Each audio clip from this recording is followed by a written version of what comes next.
Të dashur bashkëdhetar, shumë prej juve më kanë thonë që jenë të interesuar më këthy në Kosovë. Edhe pju tregoj se kush po kthehet. Po kthehen brezi i dytë e i tretë. Vajzat e djemë të ri që po punojnë institucionit Kosovës dhe po e marrë një përvoj pune. Dhe m'ju thonë drejten, jo veç që po bëhet mirë për ato e për ata, se po kthehen në vendlindjen e prindërve tyne, po e shohin qysh është Kosova prej nga e kanë origjinën prindrit e tyre edhe gjyshet e tyre. Po të njëjtën kohë, edhe ata që po punojnë institucionet tona, kur po vinë fëmija juj me punu, po bohen më të mirë e më punëtorë.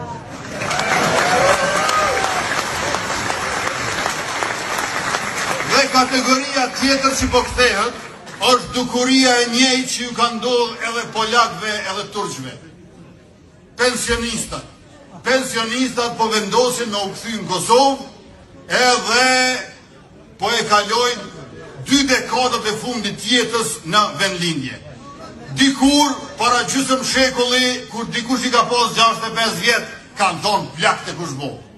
Po sot 65 vjeqari nuk është plak, a jeton edhe 20 vjet.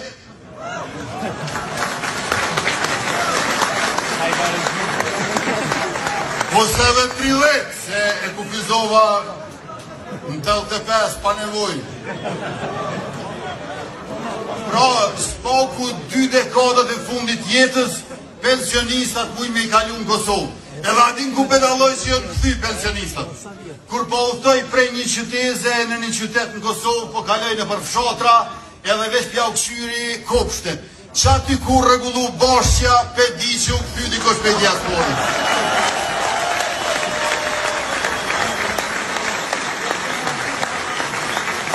E pra, na kemi nevoj për kulturën e jujt punës. Jo thjesht dërgesat financiare, jo thjesht mbështetjen që ju e jepni me të holla e me mjete materiale. Na kena nevoj për etikën e jujt punës, se jeta këtu është organizuar rreth punës. Në shekullin e kaluar, fjala më e famshme Gjermanin Kosovë ka qenë Gastarbeiter. A e dini cila po bëhet fjala më e famshme Gjermanin sot? Ausbildung.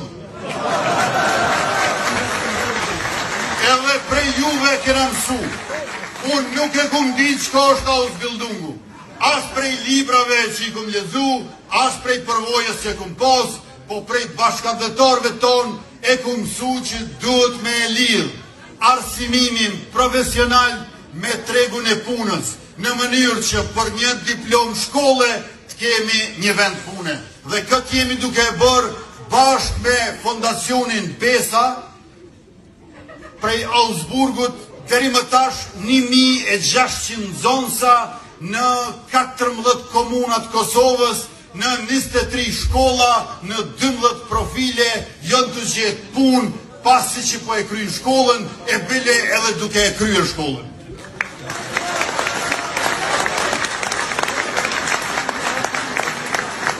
Veç bashkëdhetarët tonë, kur po dojnë mu këthy në Kosovë, po e kanë një vrejtje për Kosovën. Edhe unë besoj me të drejtë.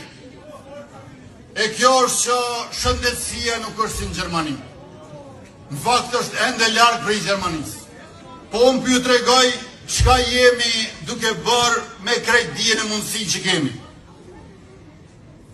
Buxheti për shëndetësi është rrit për ofër 50% krahasuar me vitin para pandemik 2019, me që rast e kemi rrit fondin për listën e re të bornave esenciale për 150% apo 2,5, duke i shtuar 70 borna të reja për trajtimin e shumë smundjeve.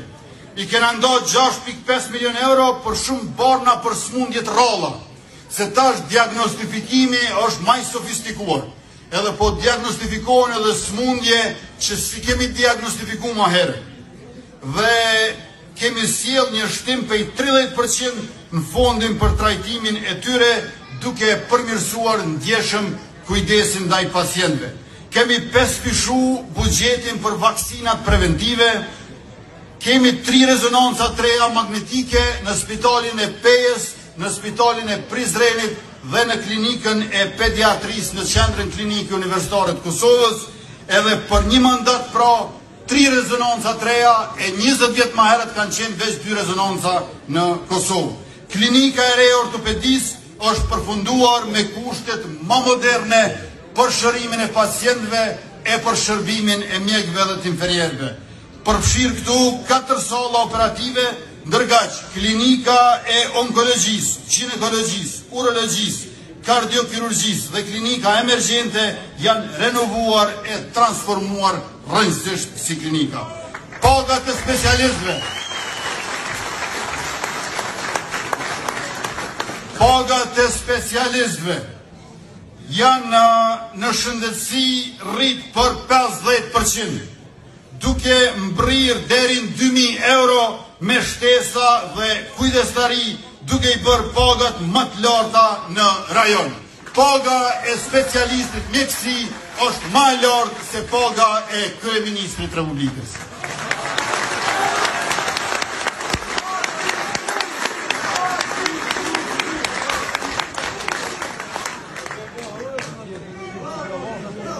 Pra, ta keni parasysh që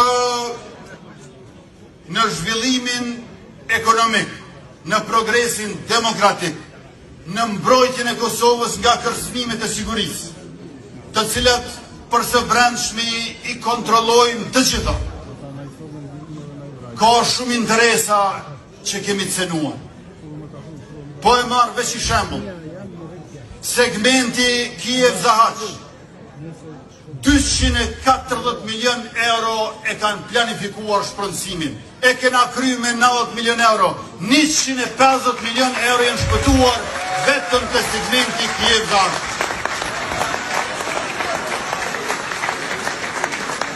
Merreni me mend, diçka që është dashur me kushtu 90 milion euro, ka pas me kushtu 240 milion euro. Janë qindra miliona që po shpëtohen në Kosovë, e që e kanë pas në mend me i zhvatë me i vjetë. Pra, ka dhe qindra milionat të tjerë, që në vitet e mahershme ja kanë arrit me i zhvatë me i vjetë.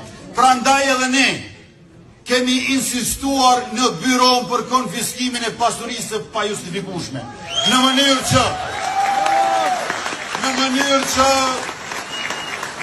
ta përfundojnë njëherë e përgjithmonë atë parullën e vjetër rroga e vogël fitimi madh. Nuk ka më ashtu në Kosovë. Nuk mund është me rrogë ma pak se 1.000 euro me u bë multimilioner. Aty ku ka shpërputhje midis të ordrave edhe pasurisë duhet të ketë konfiskim.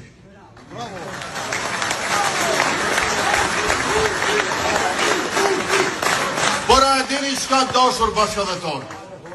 Për ta bërë reformën në sistemin e drejtësisë, për ta bërë këtë byro për konfiskim, për ta bërë reformën e prokurorisë dhe gjyqësorit, prapë po duhet me kalu në për gjyqësorin e gjykatës kushtetuese. Dhe këtu është fatkeqësia që po na vendosin pengesa në zhvillimin e hovshëm, duke mbrojtur interesa partikulare të atyre të cilët i kanë humbur pozitat edhe pushtetin politik, por ende parat e pesta që ja kanë morë popullit.